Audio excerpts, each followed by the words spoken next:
Hi friends, welcome back. Today I'm going to be making BUTA BARA DAIKON, stewed sliced pork belly and daikon.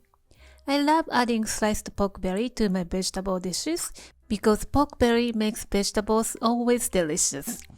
Juicy daikon absorbs all the umami and it is so good. Peel the daikon radish and cut into 1.5 cm, half an inch, half moon. Preboil the daikon in rice water to make it soft and to remove the bitterness.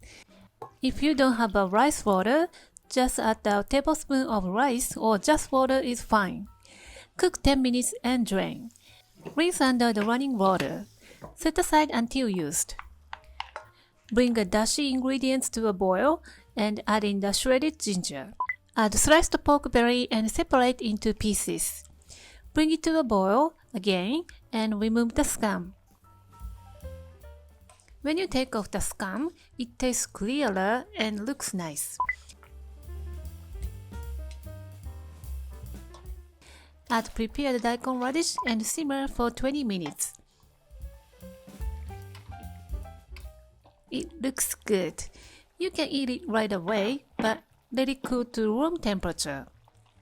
While cooling, the seasonings are absorbed into the daikon and making it even more delicious.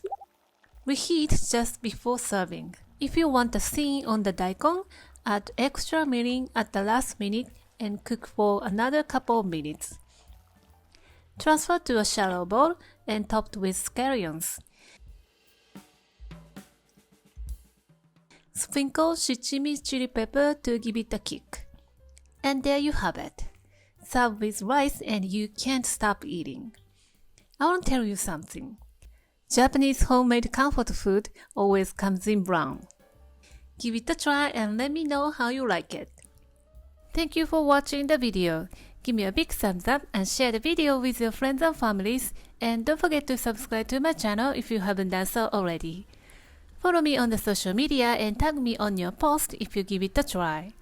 And join my happy eating group to share your food with me. And go to my website for more information. And my store on Amazon has pretty much everything that I'm using in my video. Stay safe and stay healthy, and I will see you soon. Bye!